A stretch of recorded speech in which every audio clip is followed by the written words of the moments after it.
નમસ્કાર દર્શક મિત્રો, હું છું સમદ ખેરાની અને આપ નિહાળી રહ્યા છો હમ ટીવી ભરૂચ। હવે નિહાળીએ આજના મુખ્ય સમાચાર વિગતવાર। ભરૂચમાં સ્થાનિક સ્વરાજ્ય ચૂંટણીની તારીખો જાહેર થઈ ગઈ છે, ત્યારે આગામી સત્તા મેળવવા માટે તમામ રાજકીય પાર્ટીઓ એડી ચોટીનો જોર લગાડી રહી છે। જો કે આ વર્ષે ગુજરાતના રાજકારણમાં અને ભરૂચના રાજકારણમાં કોંગ્રેસ અને ભાજપની સાથે સાથે ત્રીજી વૈકલ્પિક પાર્ટી પણ ઊભી થઈ છે। બીટીપી અને એઆઈએમઆઈએમ ના ગઠબંધનને લઈને ગુજરાતના રાજકારણમાં ભારે ગરમાટો જોવા મળી રહ્યો છે। જો કે આજરોજ ભરૂચના મનુબર ચોકડી કે જે કોંગ્રેસના ગઢ સમ્માન અને લઘુમતી સૌથી મોટો વિસ્તાર ગણાય છે, ત્યાં આજરોજ અસદુદ્દીન ઓવૈસીએ હજારોની જનમેદનીની જાહેર સભા સંબોધી હતી, જેમાં કોંગ્રેસ અને ભાજપ ઉપર આકરા પ્રહારો કર્યા હતા। સાથે જ કોંગ્રેસ અને ભાજપની પાર્ટીને મામા ભાંજાની પાર્ટી તરીકેનો લેબલ આપી દીધો હતો, જેને લઈને હજારોની જનમેદની ગુંજી ઉઠી હતી। ભરૂચ જિલ્લામાં તેમજ રાજ્યમાં સ્થાનિક સ્વરાજ્યની ચૂંટણી જાહેર થતા રાજકીય પાર્ટીઓ હવે ચૂંટણી જંગમાં મેદાનમાં ઉમેદવારોને ઉતારીને લડવા માટે તૈયાર થઈ છે। ત્યારે આજે ભારતીય ટ્રાઇબલ પાર્ટી અને ઓવેસીની એઆઈએમઆઈએમ પાર્ટી પણ ગઠબંધન સાથે મેદાનમાં ઉતરી છે। આજે ભરૂચના સૌથી મોટા મુસ્લિમ વિસ્તાર અને કોંગ્રેસના ગઢ સમાન એવા મનુબર ચોકડી નજીક બીટીપી અને ઓવેસીની જાહેર સભામાં છોટુભાઈ વસાવા અને અસદુદ્દીન ઓવૈસીએ સંયુક્ત મંચ ઉપર ભાજપા કોંગ્રેસ ઉપર આકરા પ્રહાર કર્યા હતા। પ્રથમ ઝઘડિયાથી ઓવૈસી અને છોટુભાઈ વસાવાએ વાહન રેલી સ્વરૂપે ભરૂચ ખાતે આવ્યા હતા। લગભગ 5 થી 6 હજાર લોકોની હાજરીમાં ભાજપા ઉપર ચાપકા માર્યા હતા। એઆઈએમના અસદુદ્દીન ઓવૈસીએ જાહેર સભાને સંબોધતા 50 મિનિટ સુધી સંબોધન કર્યું હતું। તેમણે ગુજરાતના ભરૂચના લોકોને અપીલ કરી હતી કે ગુજરાતમાં અમે બંને પાર્ટીઓ હવે ત્રીજો વિકલ્પ બનીને આવ્યા છે। બીટીપી એઆઈએમઆઈ હવે તમારા માટે એક મોકો તક તમને આપવા માટે આવ્યા છે અને હમણાં સુધીમાં માત્ર 2 જ પાર્ટીનું રાજકારણ ચાલતું હતું, હવે વિકલ્પ આવ્યો છે। અમે ચૂંટણી પૂરતા નથી આવ્યા, પણ હંમેશા માટે આવ્યા છે। અમે હવે દબાયેલા કચડેલા ગરીબ લઘુમતી આદિવાસીઓને ન્યાય મળે તે માટે લડતા રહીશું અને વોટ આપવા વાળા નહીં પણ વોટ મેળવવા વાળા બનાવવું પડશે। હવે આપણે ડોક્ટર બાબા સાહેબ આંબેડકરના સંવિધાનમાં મળેલા અધિકારો હક્કો માટે દલિત આદિવાસી અને લઘુમતીઓને રાજકીય રીતે સ્ટ્રોંગ બનવું પડશે, તેમ તેમણે જણાવ્યું હતું। તેમણે ભાજપ ઉપર ચાપકા મારતા જણાવ્યું હતું કે દેશમાં આદિવાસીઓને ખતમ કરવા ભાજપા આરએસએસ વાળા નીકળ્યા છે। દેશમાં 2 કરોડ 40 લાખ લોકો દેશમાં બનેલા ડેમના કારણે બેઘર થયા છે, તેના મોટા ભાગના આદિવાસી લોકો છે। કેવડિયા ખાતે સ્ટેચ્યુ ઓફ યુનિટી બનાવીને 122 જેટલા ગામોના આદિવાસી લોકોને બેઘર બનાવવા માટે આ સરકાર ઇકો સેન્સિટિવ ઝોનના નામે જમીન પડાવી રહી છે। તેમણે છોટુભાઈ વસાવા અને મહેશભાઈ વસાવા કે જેઓ બીટીપીના સર્વે સર્વા છે તેમને અભિનંદન પાઠવ્યા હતા। હવે આદિવાસી સમાજના લોકોને અવાજ બનાવ્યા છે। વધુમાં વધુ તેમણે જણાવ્યું હતું કે આદિવાસીઓ દ્વારા બંનેને ચૂંટીને મોકલીને અવાજ ઉઠાવ્યો છે, જેથી હવે લઘુમતી સમાજ દ્વારા પણ પોતાના પ્રતિનિધિને વિધાનસભામાં મોકલવા જોઈએ, તેમ તેમણે જણાવ્યું હતું। વધુમાં કહ્યું હતું કે ભાજપા કોંગ્રેસ રાજસ્થાનમાં એક થઈ હતી, બીટીપીને એક બેઠક જીતને માટે તેમણે મામા ભાંજા નામ આપી દીધું છે, એટલે કે મામુ ભાંજા પાર્ટી તરીકે આજે ઓવૈસીએ જણાવ્યું હતું કે દિલ્હીમાં આંદોલન કરેલા ખેડૂતોનો સાથ આપો, ખેડૂતોની પડખે રહો, તેમજ મોદી અને અમિત શાહ કેમ ખેડૂતો સાથે મળવા નથી જતા, કેમ તેમની પાસે સમય નથી, તેવા ચાપકા માર્યા હતા। ખેડૂતો આપણા અન્નદાતા છે, તેમને સાથ આપવાની જાહેરાત કરી હતી। આ પ્રસંગે તેમના રાષ્ટ્રીય નેતા અહમદભાઈ પટેલને પણ યાદ કર્યા હતા। તેઓ બહુ સારા વ્યક્તિ હોવાની વાત કરી તેમને ખીરાજી અકીદત પેશ કરી હતી। આ પ્રસંગે બીટીપીના સંયોજક છોટુભાઈ વસાવાએ કહ્યું હતું કે સમય આવી ગયો છે, એક થઈ જાઓ। આજે મોદી સરકાર કોર્પોરેટરની સરકાર બની ગઈ છે અને કોર્પોરેટર માટે મોદી સરકાર કામ કરી રહી છે। છોટુભાઈએ વધુ જણાવ્યું હતું કે વધતી જતી બેરોજગારી, કુપોષણ થઈ રહેલા બાળકો માટે પણ કામ કરવાની જરૂર છે। વધુમાં હવે બીટીપી અને એમઆઈએમ એક થઈને ચૂંટણી લડવા જઈ રહ્યા હોવાનું તેમણે જાહેર કર્યું હતું। આ પ્રસંગે બીટીપીના રાષ્ટ્રીય પ્રમુખ મહેશ વસાવા, મહારાષ્ટ્રના એમપી ઇમ્તિયાઝ જલીલ, ગુજરાત પ્રદેશ એઆઈએમના સાબિર કાબલીવાલા સહિત મોટી સંખ્યામાં હાજર લોકોએ પ્રાસંગિક પ્રવચનો કર્યા હતા। मगर मेरा मकसद ये है कि सच्चाई को बयान किया जाए और आपके दिलों में जोश को पैदा किया जाए, एक फिक्र दिया जाए आपको, ताकि जब आप यहां से उठकर जाएंगे तो एक पैगाम और फिक्र लेकर जाएं। मेरे अजीज दोस्तों और बुजुर्गों, मैं छोटू भाई वसावा साहब के घर पर आज हम निकलने से पहले हमको मीडिया के लोग आते हैं। माशाअल्लाह से पूरे भारत में अगर कोई बदनाम है तो ये दीवाना आपके सामने जो खड़ा है। मीडिया के लोगों को लगता है कि इस दाढ़ी वाले का सर पे जिसकी टोपी है उसका इंटरव्यू लेंगे तो उनका टीआरपी बढ़ता है। उनको भी कोई फिक्र की बात नहीं है, वो भी अपना काम, हम भी अपना काम करते हैं। मगर हमसे आज एक अजीब सवाल किया गया। हमसे टीवी चैनल के एक मोअज़्ज़िज़ जर्नलिस्ट ने हमसे सवाल किया कि असदुद्दीन ओवैसी साहब, आप मोदी और अमित शाह के गुजरात में क्यों आए हैं? महेश भाई आप सुने ना, आप थे, सुने। तो मैंने कहा यह सवाल आपका गलत है। गुजरात भारत का हिस्सा है, मैं भारत का एक बाशिंदा हूं, बाइज्जत बाशिंदा हूं, अव्वल दर्जे का सिटीजन हूं और मैं भारत में किसी भी कोने में जा सकता हूं।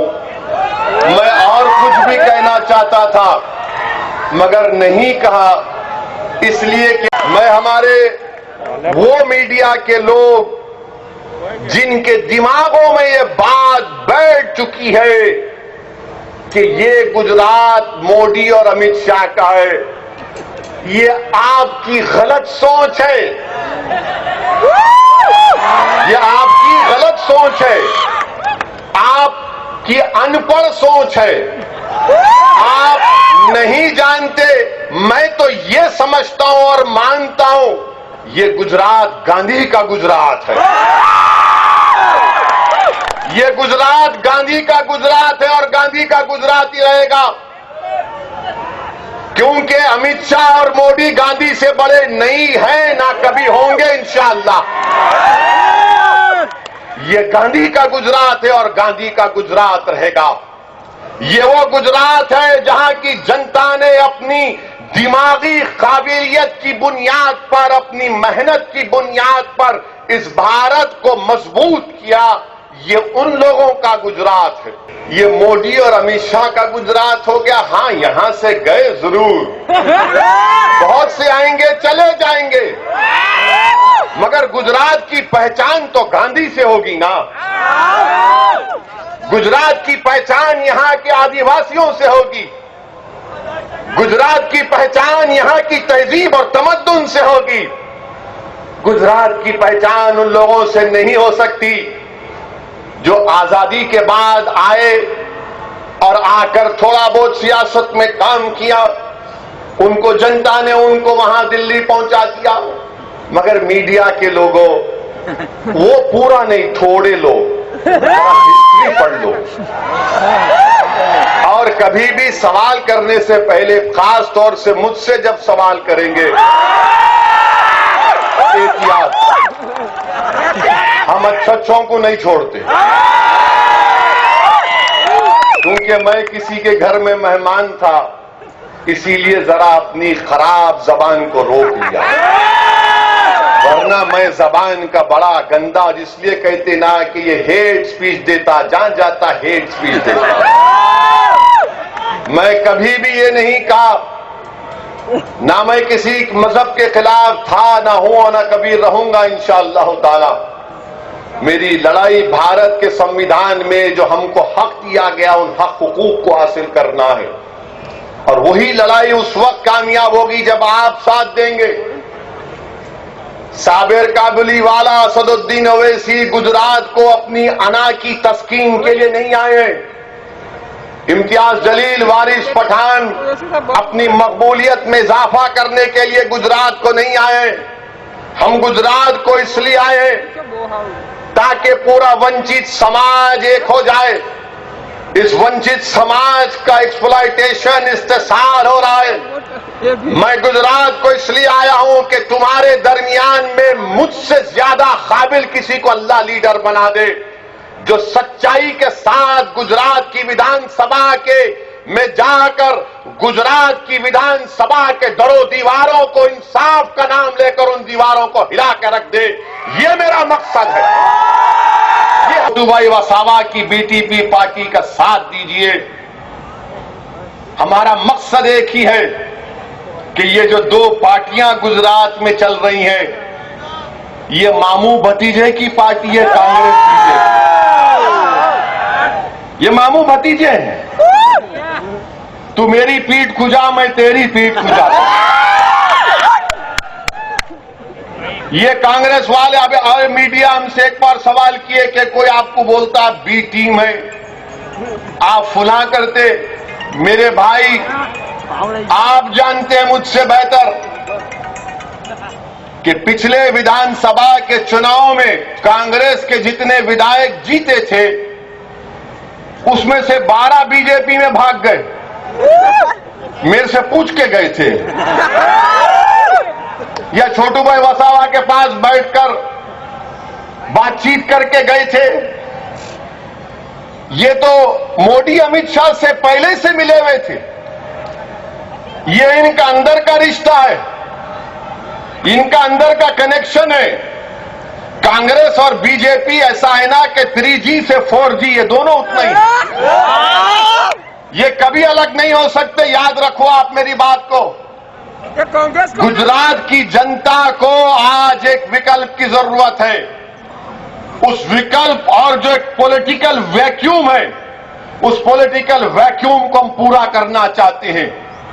बहुत से मसाइल हैं मुसलमानों के, आदिवासियों के, दलित भाई और बहनों के, ओबीसी समाज के, मगर याद रखिए अगर हर कोई जीत कर रूलिंग पार्टी में जाकर कूद जाएगा तो उन गरीबों का कोई फायदा नहीं होगा। मैं आपको बता रहा हूं कि अगर कोई ये समझता है कि मैं एमएलए बन गया, मैं रूलिंग पार्टी के साथ चला जाऊंगा तो मेरा कोई फायदा हो जाएगा, नहीं होगा। क्यों नहीं होगा? उसकी मिसाल तुम्हारे सामने छोटू भाई वसावा है। 7 बार के एमएलए हैं, कई बार इनको एनकाउंटर करने का ऑर्डर निकला, जेल की सलाखों में डाला गया, मगर मैं फिर से आदिवासियों को सलाम करता हूं कि उन्होंने दीवार की तरह, एक शीश पिलाई हुई दीवार की तरह अपने लीडर का साथ नहीं छोड़ा और कहा कि सत्ता की जरूरत नहीं है। छोटू भाई वसावा और महेश भाई तुम जाओ असेंबली में जाकर हमारी लड़ाई लड़ो, हमारे दिलों में जो छुपा हुआ गम है उसको बयान करो, हमारे आंख में आंसू आने मत दो, हमारे बच्चों के हौसलों को बुलंद रखो। तुम लड़ाई लड़ो, जीत हार तो ऊपर वाला तय करेगा, मगर मर्दानगी वो है जो इख्तिदार के सामने खड़े होकर उनकी आंख में डालकर कहे कि नरेंद्र मोदी तुम्हारा CAA का कानून, तुम्हारा ट्रिपल तलाक का कानून, तुम्हारा UAPA का कानून ये संविधान के खिलाफ है। हिम्मत और हौसला हक को बयान करने का मकसद एक ही है ताकि तुमको पैगाम मिल जाए कि जब अगर कोई 2 MP भी हो और बीजेपी के 300 हो तो मोदी की हुकूमत के सामने सच्चाई को बयान करने के लिए जो काम गांधी ने किया था कि सफेद फार्म हुकूमत के उस गलत कानून को गांधी ने फाड़ा, तो तुम्हारा ये दीवाना बीजेपी के 300 MP के सामने CAA कानून को फाड़कर ये काम करना है। मिनिस्टर बनना, गाड़ी पर टाइम टाइम लाल लाइट आ जाना, ये हमारा मकसद नहीं है। 70 साल से इन्हीं लोगों ने उनको धोखा दिया, तुम्हारा वोट लिया, दिल्ली गए तुमको धोखा दिया, तुम्हारा वोट लिया, गुजरात की विधानसभा में गए, 2002 का फसाद हुआ तो गूंगे बनकर बैठे रहे। इसीलिए मेरे अजीज दोस्तों और बुजुर्गों, मेरी इज्जतदार मां और बहनों, इत्तेहाद को पैदा करिए। हां, इस बात को तैयार हो जाइए कि मेरे आज और छोटू भाई वसावा साहब के हमारे इस जलसे के बाद कल से तमाम के तमाम ये जितने दल्ले हैं, ये जितने चमचे हैं, ये जितना मुर्दार का इंसान का गोश्त खाने वाले गीबत शुरू करेंगे। तो देखो वो भड़काऊ भाषण दिया था, वो ऐसा बोला था। अरे याद रखो, मेरी तकरीर में एक पॉइंट भी कोई संविधान के खिलाफ नहीं है, ना है ना रहेगा। मैं थोड़ा बहुत कानून जानता हूं और कानून का लिहाज करना ये मेरी जिम्मेदारी है। कानून की इज्जत करना ये हम तमाम की जिम्मेदारी है। और वही कानून हमसे कहता है कि जब तुम आवाम के दरमियान में जाओ तो सच्चाई को बयान करो, अल्फाज को चाप कर बयान मत करो। ये हमसे नहीं हो सकता। ना कभी हुआ है, ना कभी होगा इंशाअल्लाह ताला। अहम बात जो आपके सामने रखना चाहूंगा मेरे अजीज दोस्तों और बुजुर्गों, मजलिस के ताल्लुक से हम बिहार का इलेक्शन लड़े तो जैसा हम बिहार में गए सब शुरू हो गए, बैंड बाजा पार्टी शुरू हो गई कि देखो ओवैसी आया है, मजलिस आई है और मजलिस वोट काटेगी। हम 20 कैंडिडेट लड़े, 20 में 5 हमारे कामयाब हुए। और कहां से कामयाब हुए बिहार में? सीमांचल की सरजमीन से। बिहार में सबसे पसमानदा इलाका, बल्कि पूरे भारत का अगर कोई पसमानदा इलाका है तो सीमांचल का इलाका है। वहां की गरीब जनता ने हमको आशीर्वाद किया, हमको अपनी मोहब्बतों से नवाजा और हमको कामयाब किया। जब मजलिस के मुखालिफ लोग सीमांचल में मजलिस के खिलाफ पैगाम और मुहिम चला रहे थे तो वहां पर हमारी मां और बहनों से मुलाकात की और कहा उन मुखालिफिन ने कि मां तो किसको वोट देगी? तो उस मां ने कहा पतंग छाप को वोट देंगे। बोले कौन पतंग छाप? तो उस मां ने कहा जिसके सर पे गोल टोपी है उसको वोट देंगे। तो उन मुखालिफिन ने कहा अरे वो तो सत्ता में नहीं आएगा। तो उस मां ने कहा सुनो इस बात को, उसीलिए तो उसको वोट दे रहे हो, उसको सत्ता से मोहब्बत नहीं, उसको इंसाफ के लिए लड़ना है, उसको हमारी आवाज बनना है। ये काम आपको करना है। आपने सबको मिनिस्टर बनाया, मंत्री बनाया, संतरी बनाया, ये तमाम के तमाम कंत्री निकले। अब आपको मर्दों को भी जाना है, बहादुर मां और बहनों को वोट डालकर भी जाना है, जिनकी जबानों पर तुम्हारी नाइंसाफियों की दास्तान हो, जिनकी सोच और फिक्र में तुम्हारी तरक्की हो, जिनका जीना और मरने का मकसद तुम्हारी लड़ाई लड़ना हो। इसीलिए मैं आपसे कह रहा हूं कि जिस तरह बिहार की जनता ने मजलिस के 5 उम्मीदवारों को कामयाब किया, मेरी आंखें वो दिन देख रही हैं इंशाअल्लाह ताला।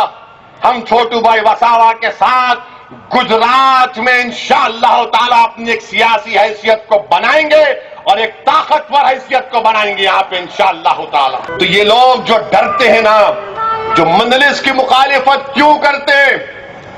वो इसलिए करते हैं कि वो हमेशा तुमको गुलाम बनाकर रखना चाहते हैं, तुमको डरा कर रखना चाहते हैं, तुमको खौफ दिलाकर रखना चाहते हैं कि अगर तुम हमसे हटकर किसी को और दोगे तो तुम्हारी जिंदगी को खतरा, अगर तुम हमसे हटकर किसी का साथ दोगे तो तुम्हारी मस्जिद को खतरा, अगर तुम हमसे हटकर किसी को और दोगे तो तुम्हारा जीना मरना या तुम्हारे इलाके में डेवलपमेंट नहीं होगा।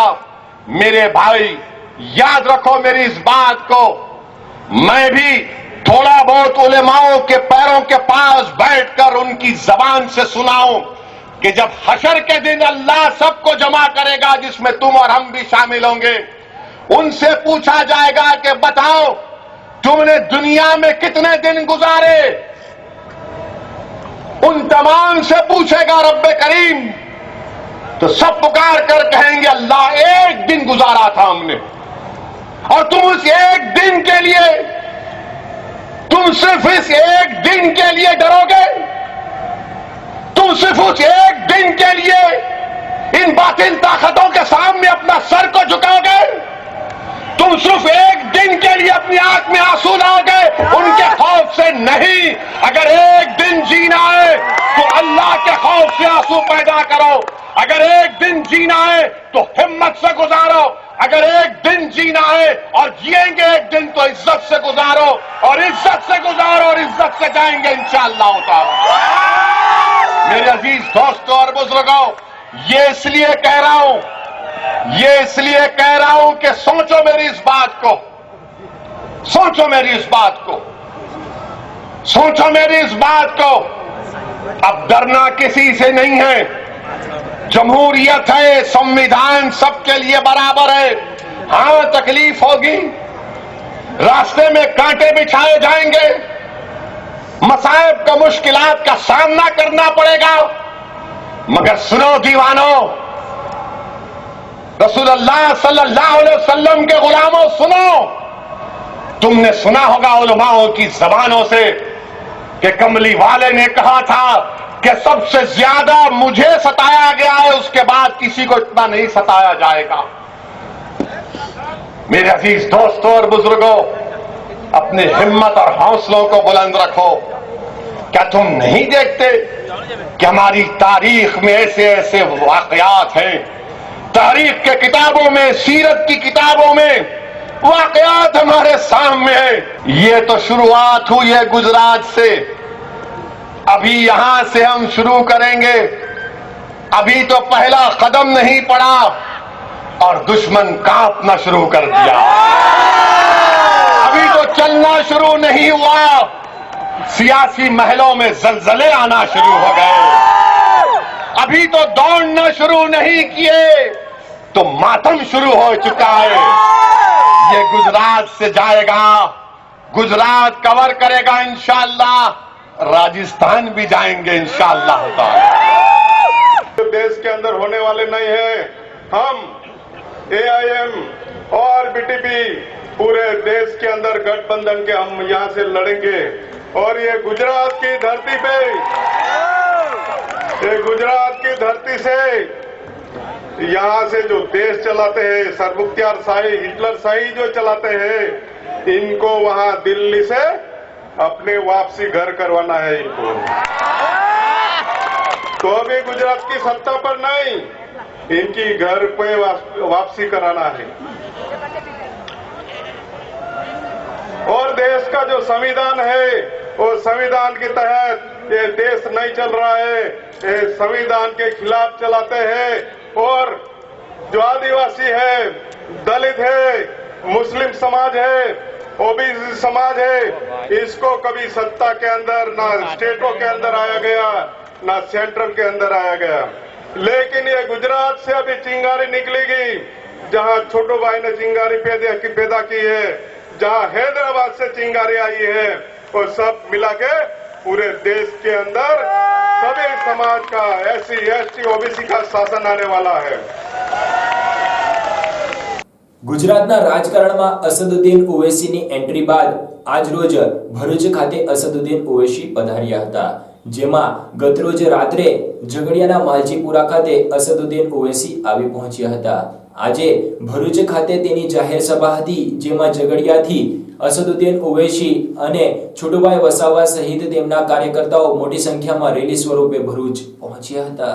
ગુજરાતના રાજકારણમાં હવે નવો વળાંક આવ્યો છે। ગુજરાતના રાજકારણમાં હવે અસદુદ્દીન ઓવૈસીની એન્ટ્રી થઈ ગઈ છે। હા, ગઈકાલે અસદુદ્દીન ઓવૈસી સુરત એરપોર્ટ ખાતે ઉતર્યા હતા અને ત્યારબાદ તેઓ સુરતના કેટલાક આગેવાનો સાથે મળીને સીધા જ ઝઘડિયાના છોટુભાઈ વસાવાના નિવાસસ્થાન માલજીપુરા ખાતે પહોંચી ગયા હતા। ત્યાં તેઓનું ભવ્ય સ્વાગત છોટુભાઈ વસાવા તેમજ તેમના પુત્ર અને BTPના રાષ્ટ્રીય સંયોજક મહેશભાઈ વસાવા તથા આગેવાનોએ કર્યું હતું, જેમાં ઇમ્તિયાઝ જલીલ, અસદુદ્દીન ઓવૈસી અને મહારાષ્ટ્રના આગેવાન સૈયદ શાહનૂર સહિતના આગેવાનોનું ભવ્ય સ્વાગત કરવામાં આવ્યું હતું। રાત્રિ રોકાણ ત્યાં જ કરવામાં આવ્યું હતું, જ્યારે આજરોજ વહેલી સવારે અસદુદ્દીન ઓવૈસી અને તેમના કાફલાને એક ભવ્ય રેલી સાથે ભરૂચ મનોબર ચોકડી ખાતે લાવવામાં આવ્યા હતા। મનોબર ચોકડી ખાતે લવાયેલા આ કાફલાને જોઈને ભારતીય જનતા પાર્ટી અને કોંગ્રેસના આગેવાનોના પેટમાં ફાળ પડી હતી। જો કે અસદુદ્દીન ઓવૈસીના 50 મિનિટના ભાષણમાં તેમણે નરેન્દ્ર મોદી, અમિત શાહ અને કોંગ્રેસના આગેવાનો પર ભારે ચાપકા માર્યા હતા। ત્યારે આજરોજ